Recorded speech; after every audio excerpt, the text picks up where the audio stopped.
We're going to call it the Mark Breland bag. Breland was like, yo, AJ, I'll take it. A little fat, fam. He still can hurt. He's still very dangerous. Yeah. I got to check myself on how I've been talking on Wilder's name. Even if AJ beats Fury, I really want to see him fight Deontay Wilder. And be considered a hype job. Were you being protected or were you being tested? I can do it like money made, glamorous ting. 12 round unanimous ting. Casual fans on the analyst ting. That ain't KG and Travis's ting. That's undefeated, undisputed like Lennox. Do it on points, jab your head off. Who tried to say that AJ fell off? Must have never had Nigerian jello. Yo, what's going on, people? Welcome to another episode of the Undefeated podcast. The only podcast with two undefeated fighters. Chatting it up. Before we take another step, remember to like and subscribe. Right now. Do that right now. Don't waste any time. Make it happen. Talk to me, Trap, though. Brother, what's your tail of the tape? Gee, I'm 0-0. Never fought, never lost. But if I did, someone's getting knocked out. And it's not me. Mad. Talk to me. I'm 2-0, fam. Yeah, 50% knockout rate. I see Half the men that entered the ring with me left on their backs. Woo! Drop a bomb. I see how you're moving, bro. You're moving different this year. But anyway, in the lines of moving different, we are trying to move different ourselves. Yeah? Yes. You know, we tried to change a few things. Hope you look like it. This is the beginning of something. Bear with us. Thank you for your time. And again, it's the super chats, all these donations that you lot are making. That's right. Is making changes so much easier. So we really appreciate you lot. Thank you so much. Yeah, man. But listen, Trav, I ain't trying to waste time. I'm tired. Let's ring the bell, man. I had to. Sorry, man. Talk to me, bro. So Bob Arum has come out this week, right? Yeah. You know what, man? We didn't give no love to the comments this week, fam. We done Monday Night Smoke, bro. We did. We done Monday Night Smoke. I'm just gonna get into it still. All right, cool. And I had a mare today, bro. I got moved to on the Fury, I tried to defend Tyson Fury, yeah, the best I could. It was a hard defense. It was probably my hardest. It was my hardest work. You got stopped on your feet again, bro. Stop saying again, though. That was my first loss that I'm actually gonna recognize. Nah. You got stopped, fam. I didn't get stopped. You did, bro. The referee looked you in the face. He saw that you had the glazed look, bit of blood coming out the ears, and he said, "Nah, I gotta stop this fight because I think he's got an egg weight form in his gloves." So he's a good guy. I had the egg weight form. It's an egg guys, weight form. Guys, the Spotify listeners, listen. I'm telling you right now, yeah, we appreciate the support, the Spotify support, 100%. It's real. But we need you guys to come and experience the YouTube Monday at 8. I know some Monday at 8, please. Some of you guys work, do you know what I mean? So I know it's not always possible, but listen back and just enjoy that Monday Night Smoke. Trust me, it's wicked. It's a whole vibe. It's nice to speak to the defeaters as well. So. Yeah, man, because there's a group of people there's a silent listeners that would love to know. Do you know what I mean? Okay. So silent listeners, we're talking to you right now. You know, we ain't done this in a long time. In your car right now, indicate left. For no reason, fam. What do you want them to do as well, bro? Add another move as well, bro. I just feel like if you're on the motorway, just veer towards the slip. Like you're about to leave, and then quickly stay on. Nah. Give it that extreme, you know what I mean? Nah. Trav, come on, man. Man said veer to the what? Veer to the slip road. Useless. Absolutely useless. Nah, we're not doing that. Fine. Don't do that. Yeah, don't do that. Don't listen to anything Travis just said. Anyway, Trav, man. Yeah. Go on, Bob Arum. He's basically said there's less than a handful of issues to be resolved before AJ and Fury is done. Oh, now, that's made me excited to know that. Do you know what I mean? Because all the language has been positive. Yes. Surrounding negotiations. It's looking like we're here. It's looking like we're close. We're real close. You know what? That's made me feel like, and Bob Arum saying it is good. You know, it's not the usual. Usually it's the Frank Warren, Eddie Hearn. This is a new voice within this. And Bob Arum, since Fury signed, because he's got signed to, what's it, ESPN? Yeah, since he signed to ESPN, he's got into the ring and fought. You know, the fights have happened. Even though he's got like a 4-5 deal with ESPN or something crazy like that, 4 or 5. He's already met. He's meeting his requirements. You know, so that makes me feel like, again, Deontay Wilder's got really silent, so he's not having that fight. So we know this is happening. You know, there's a lot of AJ back and forth, so we know this is happening. Before it was a thing of when you try to guess the month. I think it's gonna be difficult because we've seen the prices, £40. Have we spoken about that? Like, let's speak about it. I'll be honest. I don't feel bad about it because I know why it's happening. Yes. You see what I'm saying? There's no fans. It's a huge money fight. They would ideally love to have held off, so they still kind of want to make their peace. Yeah. I know I'm gonna pay it. I'm paying. Wherever I find myself on it, I'm gonna pay for it. It's gonna have to be paid. I want the quality, bro. I can't be I don't want no games. Yeah. It's the fight of the era, basically. Of course. So I just feel like we always say we want the big fights. I know it's been a tough year on us as a society. So, you know, hiking up the prices like this, but you know, it's gonna sound really bad, but it is one of those things where it's like it's not a compulsory purchase. Okay. You see what I'm saying? Like they're gonna put the price up because they're losing in one area, so they want to compensate in another. And it's like, I get it. I just get it. I want the fight. I want it too bad. I've wanted the fight for so long. Just pay for it, bruv. Yeah, I'm with you. I don't mean to sound like insensitive to people who just don't have the option to just say, all right, fine, I'll just pay for it. Do you know what I mean? But I understand the position that they're in on that side as well. Listen, the hustlers will find a way, fam. That's what I say. The hustlers are gonna find a way.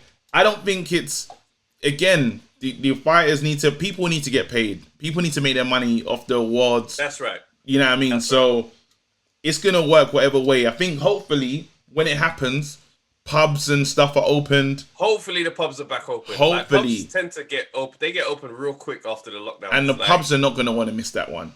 And if the pubs are open, Undefeated's gonna be open, and we will be doing a live watch along as well. Same way we did it before for Ruiz, just bigger, whole big vibe. So you ain't got. Listen, all the Manchester supporters, you man are gonna have to get a coach together and calm down. Because if we can hold an event, it's gonna be crazy. Oh yeah, we have to.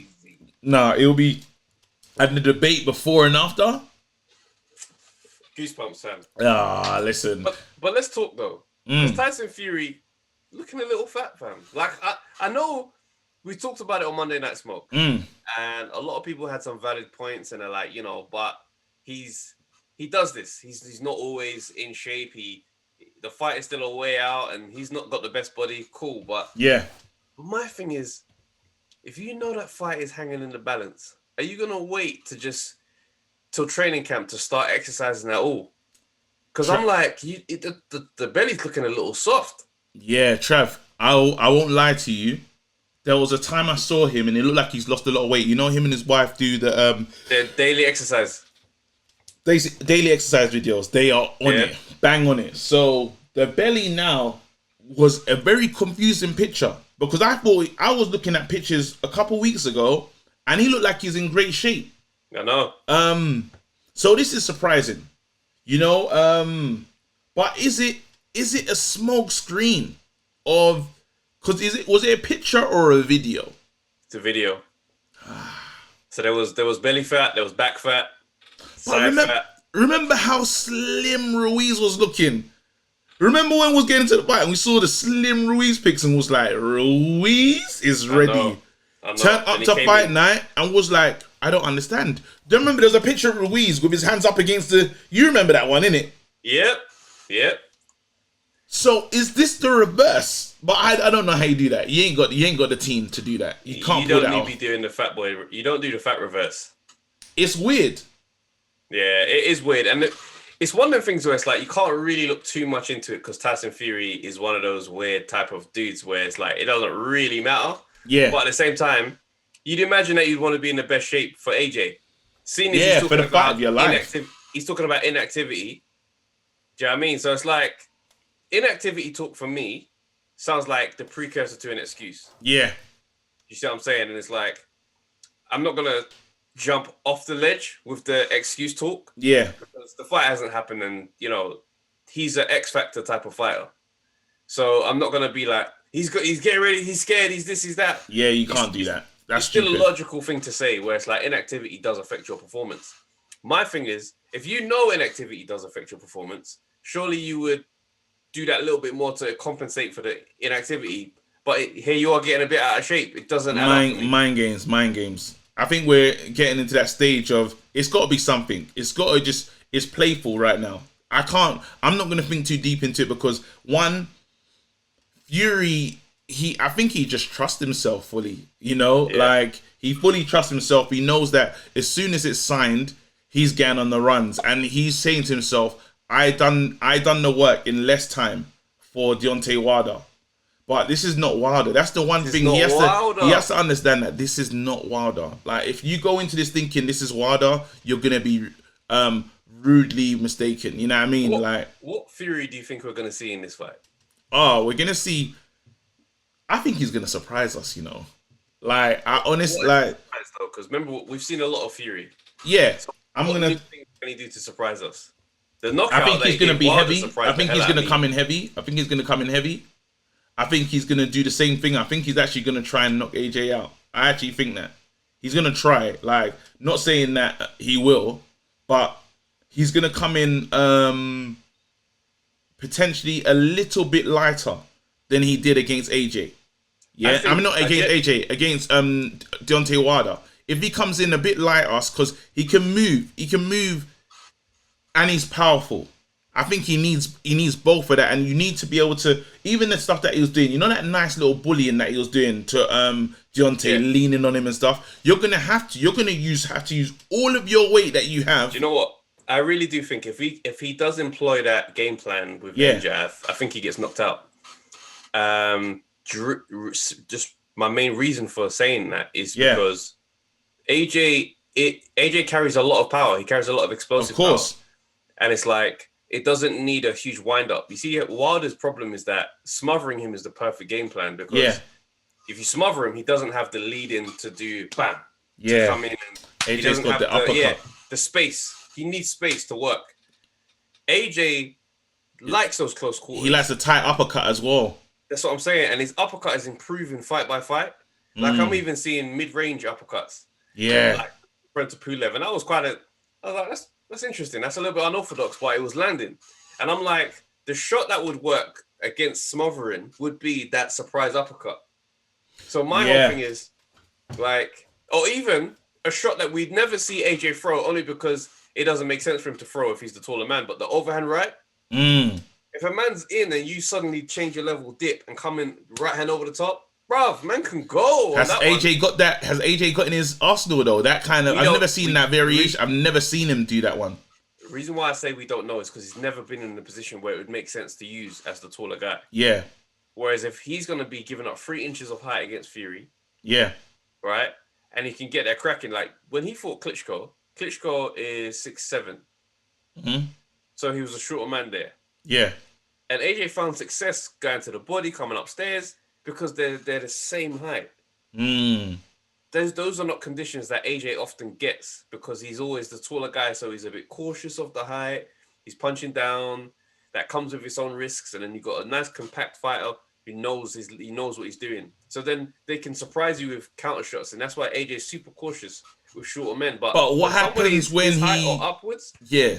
It opens up more punch variations for you. What happens if AJ, in terms of he tries to go for the finish, but he doesn't finish his work the way he does, and he needs the rounds off, because again, he's so big, lactic acid, all that stuff that affects AJ. We saw him take some rounds off in the Pulev fight as well. It's like, right, he's really taken a few rounds to recover. If he has Fury like how he had Pulev in round 3, he's gonna throw everything at it. He's gonna go for it. And I think, you know what? That's the chance he's got to take.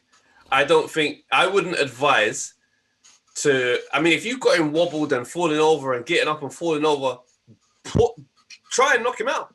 Yeah, that's the advice. But wasn't that the mistake? Because he said, there was people criticize AJ for not trying to finish Pulev in that last fight, like straight away. Even though I think he should have been finished because he turned around, but we'll leave that alone. the criticism came out that, he didn't really. Yeah, I remember. He didn't really, and you say to yourself, because he's learned from the Klitschko loss, from the Klitschko knockdown, when he got tired. It's like he was excited, he did too much. So then all your losses kind of stay with you, all your mistakes. You learn best from the mistakes that you make in the ring. And I think it's such a big fight, you're not gonna go for broke. I think he might take his time. No, but it's quite specific to what I say about the Pulev, where if he knocks Fury down, Fury gets up and he knocks him down again, you bet your dollar he's gonna go for the kill after that. But if it's a thing where it's like you've hurt him, you'll see AJ step back.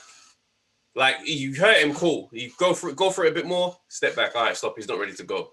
I think AJ's developing that sense, because even in the Pulev fight, like after round 4, he didn't exactly run at him. He just chilled and came out and waited for it to happen again. Then he closed the show. Yeah. So you're starting to see a bit more maturity, whereas young AJ would have just kept putting the foot down and hope for the best. Yeah. Whereas with Fury, he's going to respect him so much. He's not going to go reckless like that. He's going to land. He's going to wait till he knows, because I think he also is aware that Fury has great recuperative. I was going to say, do you see any? Because when you talk, do you see any danger in what Fury brings to this fight? Do you see anything at all? Yes, I do. What do you see? What do you reckon? Where's that danger coming from? So the risk is that he outboxes him. Like, the fight gets cagey. Like, you know those at distance fights where they're both trying to outsmart each other. If it's one of those fights, then I think that plays into Fury's, and we could be looking at a Dusseldorf performance where it's just messy and it's outside and no one's really getting crazy. But if Fury tries to step to him, I don't think that's, because if you look at Fury's fight, I don't think that's Fury's best foot forward. That's not his style. Yeah, he did that against Wilder, but it's not his style. That's the exception to the rule. Do you know what I mean? You don't make bets off of the fact that you got lucky one time. Do you know what I mean? It's not a calculated thing. So what he did against Wilder was great for Wilder. And it was one of those game plans that if you can just not get hit by his right hand and you can do that, you'll beat him. Luis Ortiz pretty much drew up a decent route for how to be effective. He just weren't the guy for it. Yeah. You see what I'm saying? So the writings were on the wall for Wilder. That was always going to come. Whereas Fury is not the type of fighter to mix it up and get inside and do that kind of stuff consistently. And he's susceptible to getting knocked out. Not knocked out, knocked down. Yeah. He can go down. He goes down. Like, a good shot from lesser men have put him down. So I don't see AJ as someone who can't knock Fury down. And the thing about knockdowns is that if you keep getting knocked down, eventually your body's going to say, hey, I might have to leave the situation. Do you think in this fight, because we talk about this underdog thing. Yeah. Fury is the underdog in this fight. I don't think so. I really don't think so. Against AJ. No. Okay. And when I say I don't think so, I'm talking about perception outside of my own thoughts. I don't think I think Fury is the, expected winner. The odds are stacked for Fury, in my opinion, because people have got it into their heads that beating the hardest puncher, right, has super value because he hits hard. Yeah, I think the American fan base would think that. No. People are like, okay, let me be careful how I say this. But a lot of Fury fans I see online have this narrative of he beat one of the hardest punchers in the modern era. Yeah. Therefore, he's also a hard puncher. Right? Mm-hmm. I disagree with that notion on the fact that Wilder's, like, the beating of Wilder was coming. I just always felt like it was coming. But do you know what's so funny? And this is why, like, even when I was arguing today, even I had some time to think about it, I was saying, the craziest thing about Wilder is Wilder's a problem for everybody else within the everybody. Oh, let me make sure my laptop doesn't die. 1 second, bro. Oh, cool. It's not plugged in. Wilder's a problem for every other fighter within the heavyweight division. To be fair, do you know what I mean? Which is crazy. Like, so he's still a problem for Fury if they fight again. This is the thing. So it's like, I know we look down on that performance, but because when I look at Wilder, I know that Chisora, he hurts Chisora. I know he hurts a lot of men. Even Usyk will probably be safe to dance around him and try and stay out of the way and be perfect for 12 rounds because Usyk has got he's got that in the tank. He's got that in the tank. He's talented like that. Footwork, everything, can just understanding the distance. AJ will be susceptible to holding one from Wilder, like full clean. You know, so 100%. And Dillian White. All of them. Dillian especially, because Dillian will have the energy of, I think he'll try and be brave and say, let me see. Dillian seems like that kind of guy. Let me see if I can take your work. Don't take it. If I can stand on you and walk you down. Yeah. The mistake that Ortiz made. Ortiz was like, I've been feeling your power mid-rounds. Okay, I'm going to stay here. No, shouldn't. Do you know what I mean? So, this is the thing. That's why I sometimes want to put the respect on Fury, because I know a lot of men are not beating this man. But you know what it is? It's the respect, 100%. There is respect for Fury for beating Wilder. Yeah. But what it is that the fighters of a certain caliber were not the guys that Wilder was in there with. You see what I'm saying? Because his level of opponent was really low. Like Ortiz was the one they could mask over as someone special, but let's be real, Ortiz was too old. Yeah, finished. So what he was doing was like, filling up his highlight reel. Yeah. And performing a great PR game. He never was it. If he was in there with an AJ might have taken one, but I can seriously see AJ still beating him. Yeah. You see what I'm saying? Because it's like, I worry about that one a lot more though. Even like for what you call it, I worry about that one more than the Fury one in terms of AJ's another brave one.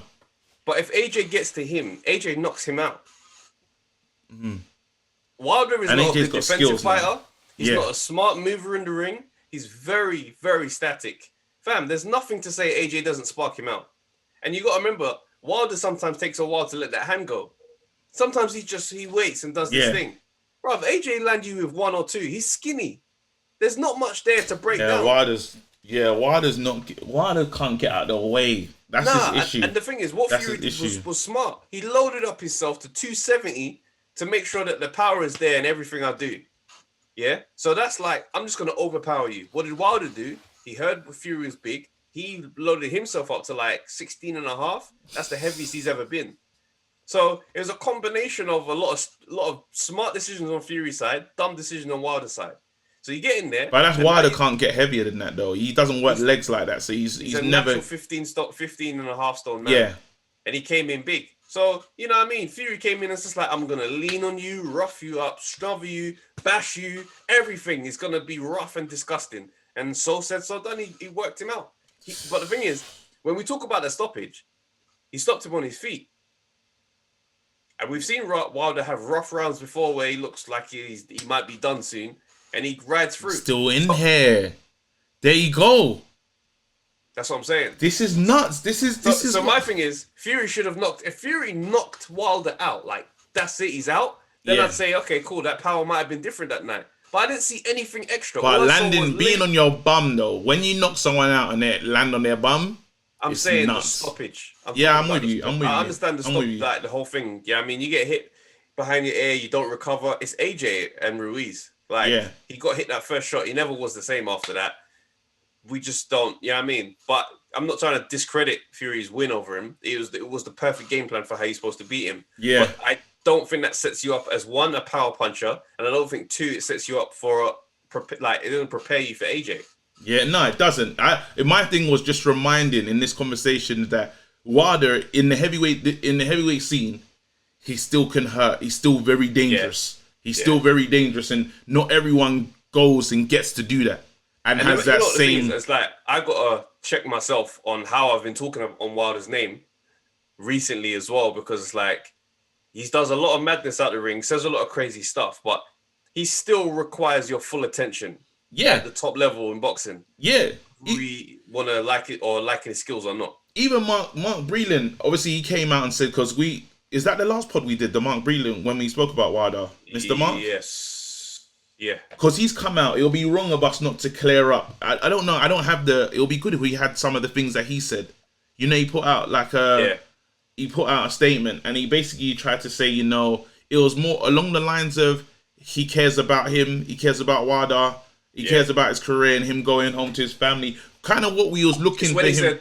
It's when he said, I don't know, I'm not a first aid guy, I'm not a cut man, but when I see blood in the ears, I know that's not good. That could be your brain, it could be this, it could be that. So I think with what happened with Mark is that he didn't, I think he might, when men hype you up. Yeah. Like, you start talking crazy. I've even had moments where I've talked myself into beef that I couldn't quite manage. Yeah. Because man, they egg you on in school. Right, you reckon you could bang man up? Yeah. And now you're in a fight with my man. Yeah. I reckon what happened was, in the interview, a couple people commented in the thing and then man hyped him up and he started saying some stuff. And in the morning, he sat there and was just like, nah, I shouldn't have said that. I didn't come across how I needed to still. Yeah. So when he wrote the statement, he started to say things which were kind of along the lines of things that we kind of would have expected him to say. Yeah, we're looking for. Yeah, that's right. So I think that situation, it's one of the things where Wilder's personality is so out there at times. It makes you start to talk about his boxing as if it's one and the same. Yes. When his boxing is mad limited. Don't get me wrong. But the right hand does have results. Incredibly dangerous. It's still, that's what I'm saying. And like, I have to remember that. Like it or not, Fury beat him. But in that first fight, he put him down twice. Undertaker style. Remember that? Undertaker, because there was the first one. Yes. The first one in like round 8 with the left hook and he just went down. And then the last one was like, oh, is he dead? Flash moment. And that's why I say, so when you easily say AJ can do it, a little part of me is like, because even let's say we had that fight and was going out to America, we'd be confident, but we wouldn't be like super confident. Yeah.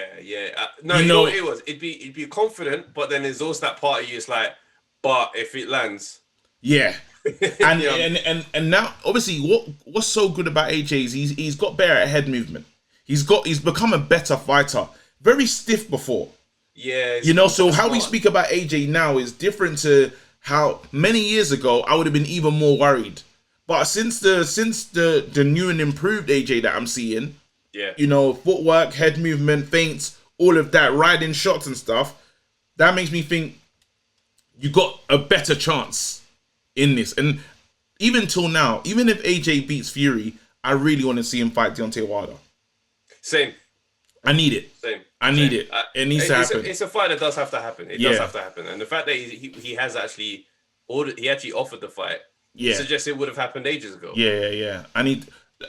You said something about, it was one point it was making, and I agree, but kind of don't. At one point when you're talking about the Mark Breland thing, he said when people gas you, like it or not, that's you though.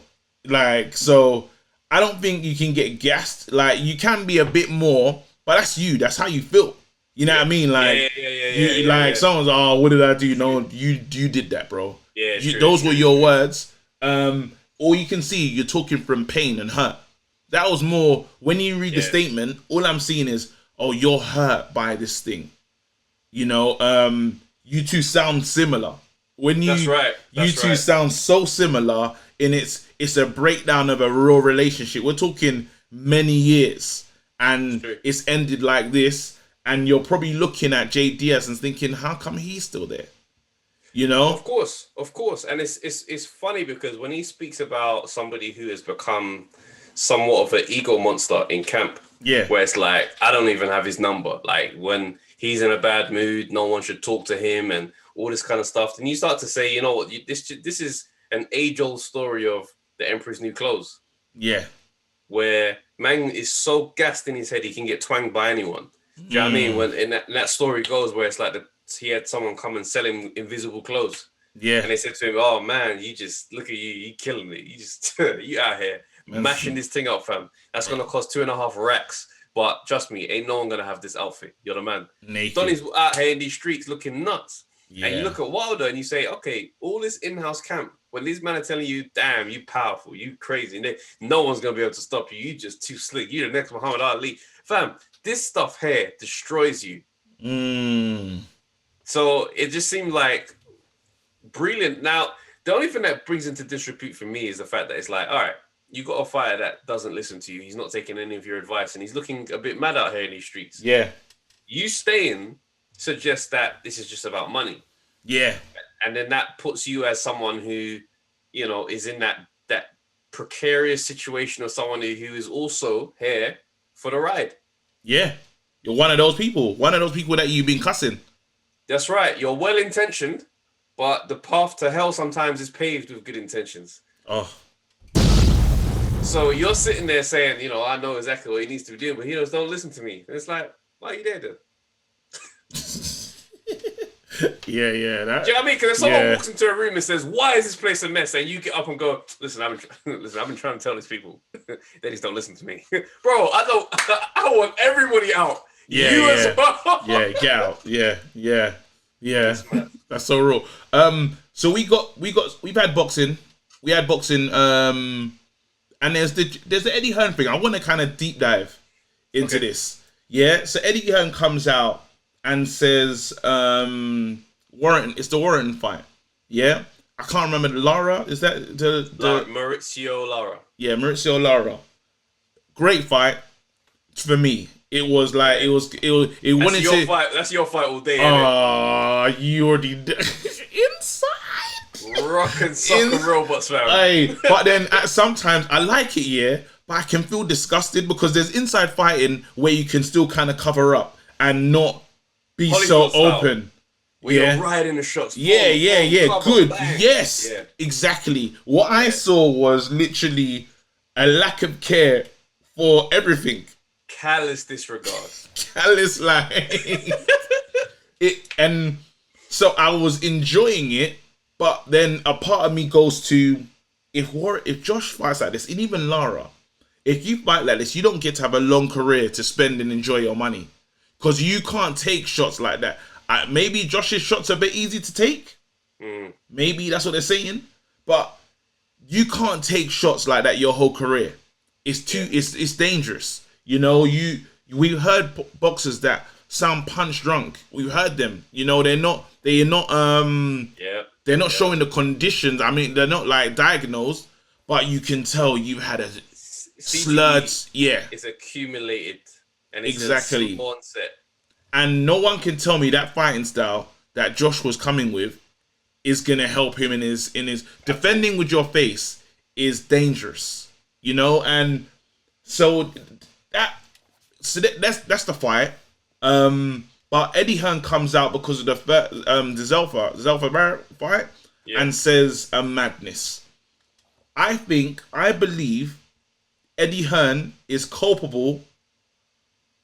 In some stage, I'll call it 6-7% culpable of what happens to Josh.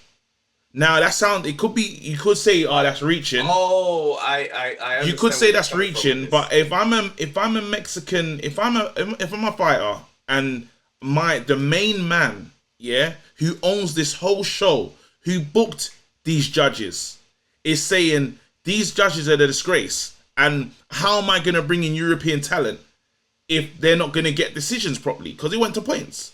So this kid now goes into the fight, and our game plan was probably, you know, let's take our time, let's ease into this fight, let's do this, and let's if we want, let's try and take a points decision.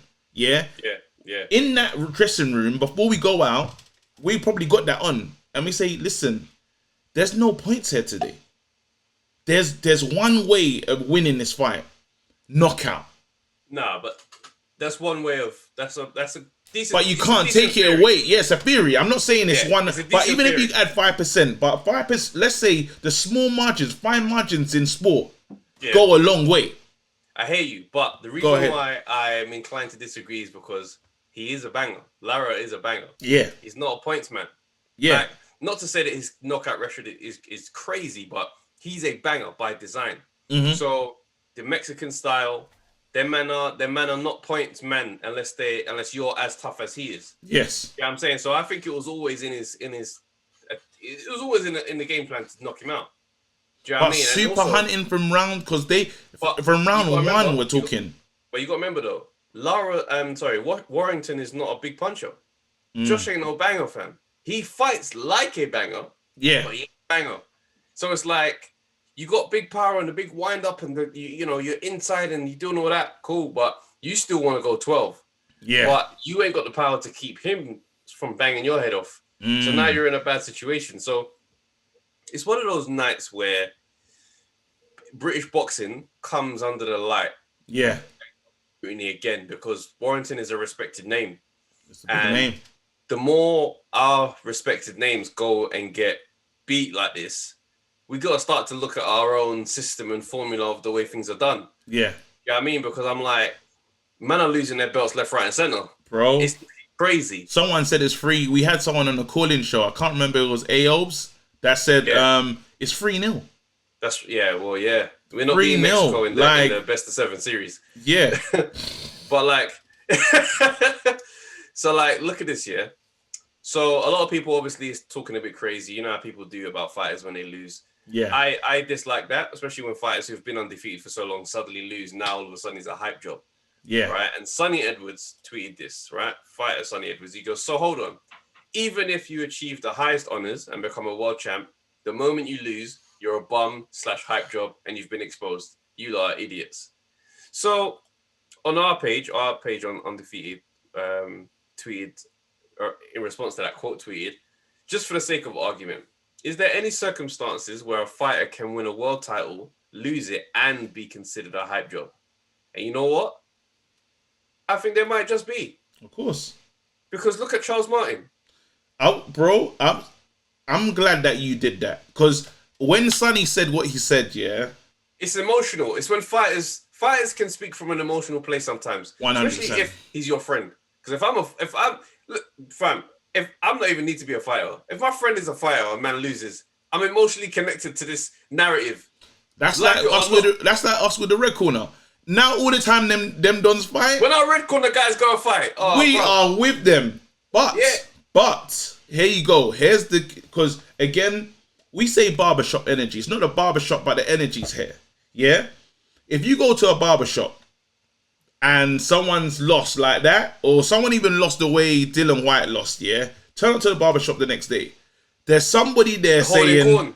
There's someone there saying a madness. And it's relevant. He's allowed to say that because end of the day, it's like, this is what happened in this fight. If we want to break it down, yeah? You went to fight, and I'm not going to steal points. This was on the call-in show. You fought a Mexican at their own style, and you thought you could win. You wanted to out-Mexican a Mexican. Out-Mexican a Mexican, and you don't have the power. So what now says to me is, how good is everyone in this? Because let's say that I remember I was speaking about I said, okay, if he is a professional, if he is top level, yeah, I'm talking world class what's that guy? I forgot. Sonny Edwards. As what Sonny Edwards is saying, if he is top level, you say, I can't win this fight with this style. You realize that round 2, round 3, yeah? And you say, you know what? I'm not going to engage I'm not going to engage the same way. I'm going to just keep attacking because he started bleeding early. I'm going to attack that. I'm going to go at that thing. We've seen many fights where it's the accumulation. It helps. And this guy's head, I know what, and we was talking about fighting. I'm saying his foot movement is not as great as we think it is. This kid, it's that slow and steady footwork. It's designed for bangers. It's designed for bangers, but that means you can get hit, and he fights in a style to get hit as well. You know? He did get hit a few times, but he assessed early, you ain't got the bang that's gonna keep me off. So this is the thing now. So you say to yourself, why did you not make a change, adjust? Mayweather talks about it. He's in a fight and he has to make a quick adjustment. That's what we call world class. That's what we call a champion. Yeah? Even Usyk, as much as we want to talk about Usyk, this, that, and the other, he can adjust quickly. AJ's had to. There's so many different fighters that adjust along the way. Why are you not doing this? What you're saying is, at the world stage, you can't just have one idea. Exactly. Simple as that. And it's one of those things where we start to look at our British fighters with a little bit more scrutiny now, and not that we target them to scrutinize, but it's one of those things where it's like, all right, because our media and stuff like that, once they get excited about a fighter, they hype them up to no end. Yeah. So then it becomes this thing where it's like, okay, cool, you've matched him up with the best already. Yeah. When they fall short, scrutiny is the next step. Yes. Do you see what I'm saying? Now, there's elements where you could say, okay, why did Warrington lose? It's a lockdown, it's a long layoff, there's other elements at play, and those are fair arguments. But those lockdowns still affected Lara. Yeah. So, they're both in the same situation. It's obviously, all men are not exactly the same, but, it's the same circumstance that they're dealing with.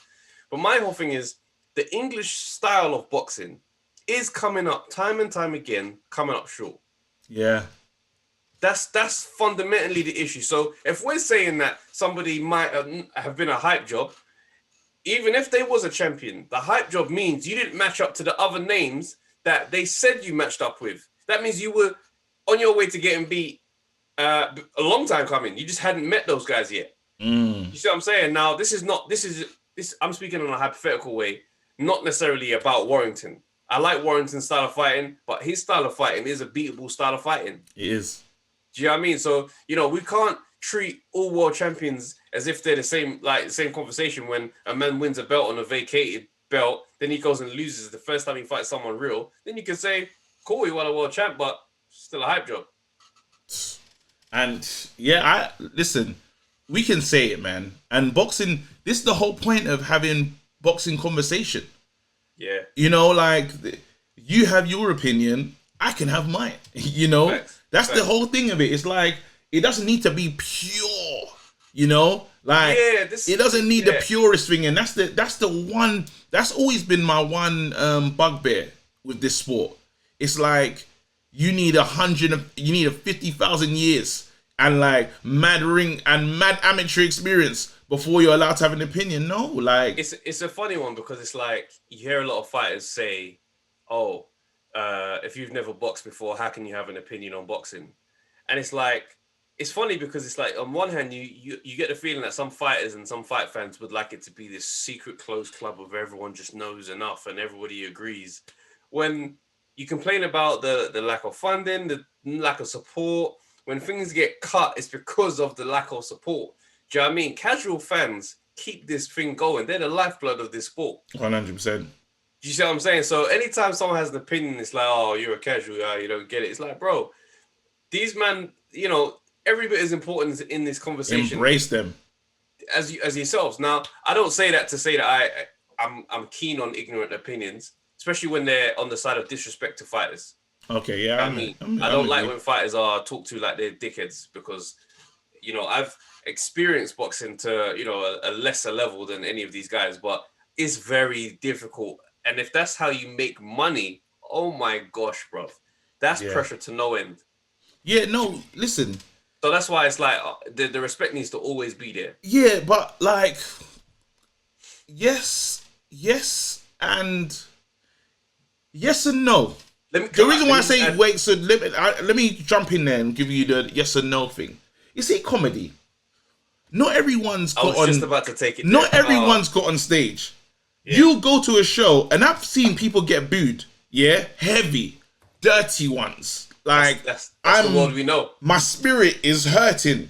Yeah, for what's just happened. Now to get up and speak, public speaking. Yeah, it's tough enough. It's tough enough. Yeah, but you can sit down and say that's not funny. You're not good.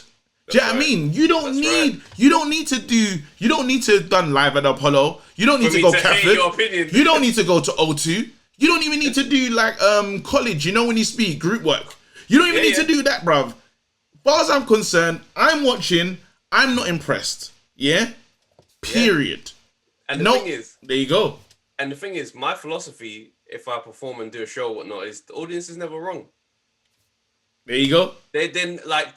There's circumstances which aren't conducive to you having a good gig. Yeah. You can acknowledge those. Yeah, but you still need to try your best. My whole thing is, I always say this to myself is, if Dave Chappelle or Kevin Hart performed here tonight, would he have killed it? Yes. So it was possible. It could have happened. Exactly. And look, how many times we gone out somewhere, done a show, and obviously, we're comedians. We have to talk about it. We go to a show. We go out there with your joke. You try a haymaker joke. doesn't work. Yep. And you're like, whoop, I need to adapt. You might try another one because you think, okay, let me hit them with a safety. I know this one works. That doesn't work. Yeah. You say, okay, now I need a new routine. Or now F it, freestyle. There we go. You know when you say, you know what? Now we're swimming. Now we just got to swim. Yeah. This is nuts. Yeah?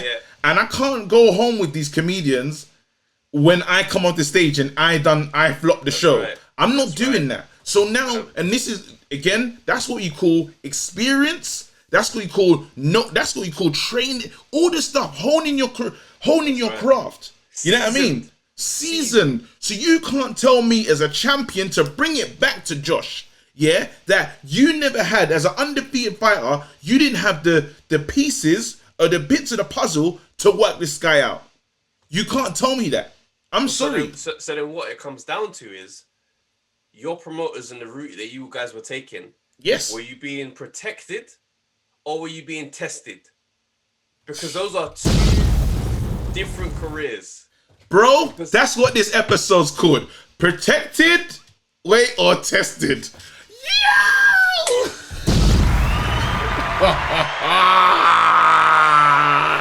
Straight. Because you look at great fighters' careers. Yes.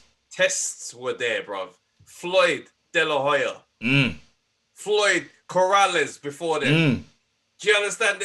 There were steps each along the way where you say, all right, you're going to have to really beat this guy now. Really show up. Yeah. Let me know who you are. He's serious. So if you don't have enough of those, we start to say, okay, cool. So now you're might be standing on a padded record or a very carefully selected record, which doesn't prepare you for any surprises. Floyd, you put Floyd in there with, and comparing guys to Floyd is mad, but you put guys in with guys at the top level.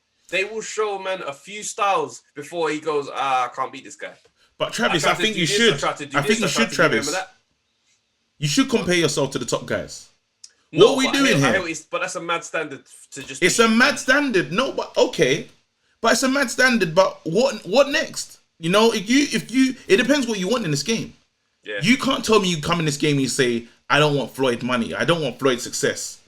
No one does that. No kid or someone that is enjoying Hagler, all these people that you look at, they're boxing greats. When we talk to all these boxers that we Hearn, Hagler, Ali, these are superstars. Yeah? So you're looking up to them, and obviously Ali's movement is crazy. Yeah? But I'm saying that you aspire for the greats. When I started comedy, I aspired to the G's.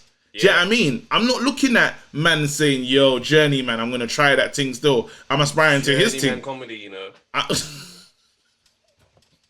Few journeymen in this game as well. But no one wants that, though, is what I'm saying. No one wakes up and says, hey, I'm on this journey thing. Where's my rucksack? No one starts life like that. You say, you try to achieve in that, and there's nothing wrong with it. What we have to do, we say to yourself, okay, are you world class because you have a world title? Yeah. These are viable questions. Yeah. Because if Eubank Jr. gets a world title, I don't immediately call him world class. Nope. I say this was a good route to the title. Yeah. You found a good route because there's still names that people won't. It won't be a comparison to imagine how the fight's gonna go. Yeah. Start doing Canelo and all the kind of conversation and Triple G, then we start, I don't know, I don't see it. Yeah. That's not, do you know what I mean? So that's why I'm like, the world titles, I don't think they can define how we see a fighter, because if he loses to someone who is not that decent, what now? Is everybody in this equation world class? No, sorry, what am I talking about? If Billy Joe Saunders loses to Canelo, like convincingly, yeah, how do we assess that correct? Is it another one, or it's like he was. Billy Joe is a unique case because for me, I just think his career was plagued by inactivity and bad decisions. Because I did come out on the ledge a couple of years ago, I think, on the pod, and I was saying I think he has a shot at beating Canelo in Triple G. Both said, we were both like, well, you were more so heavy on it. I was behind it. He's got the ingredients. You don't have the power, but he has boxing IQ, good feet. But from what I've seen recently and at 168, I've not been the same. I've not had the same stance. Now, he might be one of those people that's, Tyson Fury, like, where it's like the big night, he'll be there, but on an off night with someone else, then it might potentially be rubbish. Because, I've seen him fight someone else at 168. He took a shot, bang, was a little bit gazed, was on the ropes. Yeah. Like, this ain't it, bro. What is going on? Because if that's Canelo, it's good night, isn't it? So, I don't know. I don't fancy Billy Joe against Canelo. Not this Canelo. Not this version of Canelo. Canelo is a very different person. Couple years ago. Yeah. 100%. Before Triple G, I would have said 100%. That's a great fight. This kid is just, can't even call him a kid anymore, bro. This champion is a problem. This he's a big problem. Moving the conversation on. You mentioned Charles Martin though. Charles Martin smokes a lot, innit? He must do, fam. He must. What's do. he done now? Must be tremendous because he is still talking about beating AJ. He's still talking about rising from the ashes and beating AJ. I'm like, big man. This is obviously it's a payday. That's all it sounds like to me. It's a payday. Yeah. He's still trying to recoup peas. I get it. It's a pandemic. It's a panoramic. But no one wants to see that though. Nobody wants to see that. That fight's not happening. Like I don't even remember Charles. Like do you know when I think of Charles Martin? I know he came in the King's Crown, innit? Two easy rounds. And I just remember AJ walking off going like this. I was like, yeah, this ain't happening again. Who's Charles Martin's promoter, man? Whoever he is, he ain't working as hard as Charles. Wait. Oh, that's too funny. There's some new things that have happened in boxing. Do we get... Yes, so check this out, right? Jamal Charlo has said something very, very, very pandemic. He said something very pandemic style. Come on. He says... You gotta get to David Benavidez. He said, you've got to get vaccinated for me to fight you. And I'm like, that's very 2021. We've never heard this before. This is the new water. What's it? The water. This is the new blood testing. No. This is the drug testing. What's that thing? Testing. Yeah. Man said, you need to get vaccinated. And I'm like, ethically, where do I stand on that? I don't like that at all. So why does he need the vaccine though? I think it's crazy. So for me to punch you, I want you to have the vaccine. Is COVID test not enough?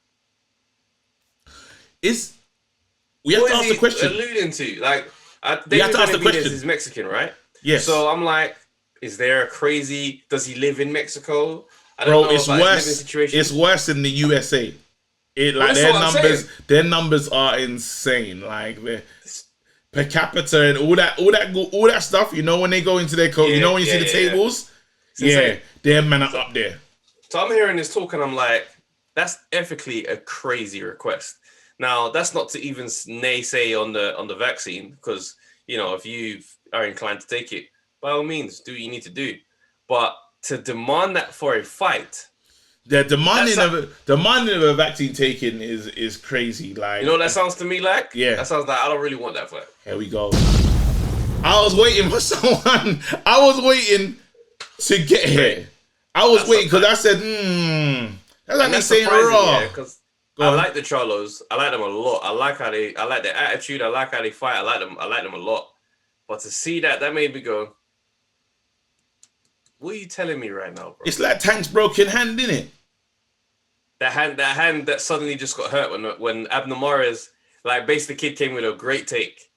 Yes. Man said Abner Mares was rumored to be the pending opponent. Leonard Ellaby had to come out and say that's not going to happen. Next minute, the hand is hurt. So, maybe he needs a soft touch now. So when did that hand get hurt? Because his fight was time ago. A couple weeks ago, he tweeted that. So how heavy is he hitting in so-called, not even training camp sparring? He's just training. How hard is he hitting in normal just... No idea, bro. He must be hitting hard. He must be hitting bricks. I just think it's weird. I think it's very weird timing. Call it what you want to call it, bro. I just think when you don't want certain smoke, bro, you do certain things. You know what I mean? And asking for, because you might as well say, yeah, I want you to take one paracetamol, 2 ibuprofens, fam. Like, can you imagine it gets that deep now? That's the new face of boxing where it's like, listen, if you don't, I want Calpol. Yeah? If you haven't had the strawberry one, this fight's off. Man said, I'm going to get you some anodin before the fight. If you don't take that, nah, not interested. That's crazy. You know what, yeah? Couple things I want to touch on before we go. Go on. Number one, Andre Ward still thinks he'd beat Canelo Alvarez today. I need Andre Ward to allow it. And I say that with the most humblest respect, yeah? Because I am a fan of Andre Ward in the ring and out the ring. Yeah. I love to hear him talk boxing and call the fights. Yeah. And he's just an all-round wise person. He just talks with a sincerity where I'm like, yeah, I respect it and I believe it and I'm taking it on board. But when I hear him talk as an active fighter, there's a big part of me now that's just like, look, man, just don't say it unless you're going to come back. You know what's crazy, though? The other day, I watched Andre Ward versus Kovalev. Bro, that fight, because I don't listen to Andre Ward talking now. It's pointless. Do you know what I mean? So when he talks, I have to just go back in time to be oh, you're the guy that, you know what I mean? Like, because you can't listen to them now. Every old fighter, like, he might be getting into his, we're going to call it the Mark Breland bag. Because you know how Breland was like, yo, AJ, I'll take him. Yeah, so we're gonna call it the Breland bag. It's like it's just legendary. Once upon a time, talking crazy like when they start talking like they're active. Yeah, you gotta be like, come on, man, allow it. Yeah, even what do you call it?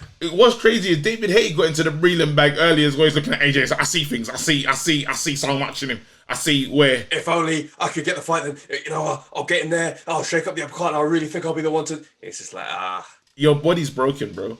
Yeah. Do you know what I mean? Yeah. And this the mind is still in its prime. The mind is a fighter. That's the one thing that never leaves them. They're always fighters, so everything's a challenge and everything is I would have done this back in the day. That's why Bernard Hopkins, bro. Like, now Bernard Hopkins gave it up right to 50, I think it was. Listen, they said didn't George Foreman, when he like one of the oldest heavyweight champions or something, when he went at 45 or something crazy stupid. Yeah, something stupid like that. Bro. This is how mad it is. I'm letting you know right now, we're doing a deep dive of the Mike Tyson and Frank Bruno doc that's coming. Oh, when it comes, yeah, we have to. Just letting you know, preparing the people, that's coming. Because they meet up in person, bro. And there's so much in there that we don't know. The funny thing is, go on. Obviously Nigel Benn told us about when he walked Frank to the ring. Yeah. And Tupac was there, dissing them and cussing them and all that kind of stuff. You know what I found randomly on YouTube the other day? What? It's a diss track from Tupac about Frank Bruno. Get out. And they haven't put Ashanti on the hook. Fam, he's like, Mr. Bruno about to brutalize that ass tonight. How do you feel getting a diss track from one of the most legendary Bruno? Like, he's chilling. Fam, he's the most harmless man. Harmless. And Tupac got a lip beef.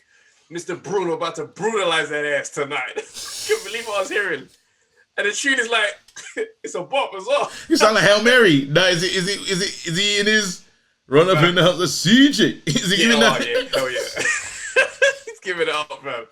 And the thing is, the tune is about Tyson, isn't it? But it's so funny to hear Bruno being dissed by Tupac. Because you can imagine, man, walking to the ring, yeah, and Bruno getting to the ring like, all right.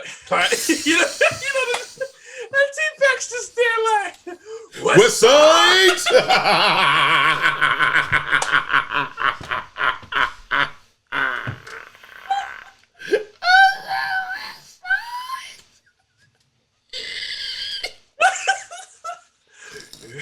Frank Bruno's on the gentleman team.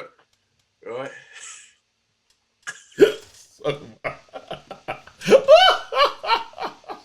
That explains why he was so shook, man.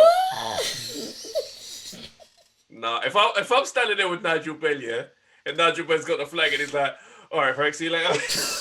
And I'm like, nah, The Dark Destroyer is a the Dark Destroyer is not. No, you know the Dark Destroyer kid.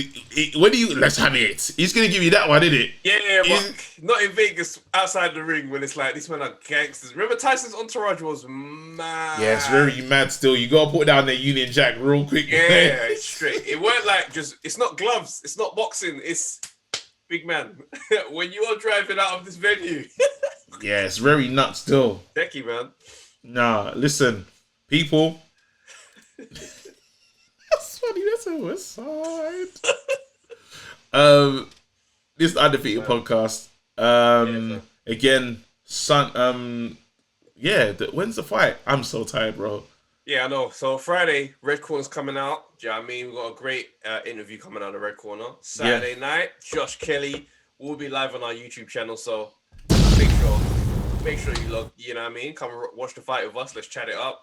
Open the lines afterwards, have a conversation. Sunday, we'll have another ringside episode dropping. So again, we're rocking with you guys all week, man. Giving the content. Peace. Have a nice one. You lot don't know what we went through to make sure you lot get this, but we went through a lot still. Peace. Undefeated, you're always gonna go. You ain't.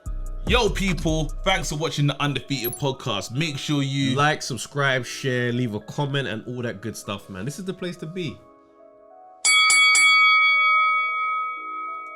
I liked it still. Yeah, same. I liked it. Very nice, very clean.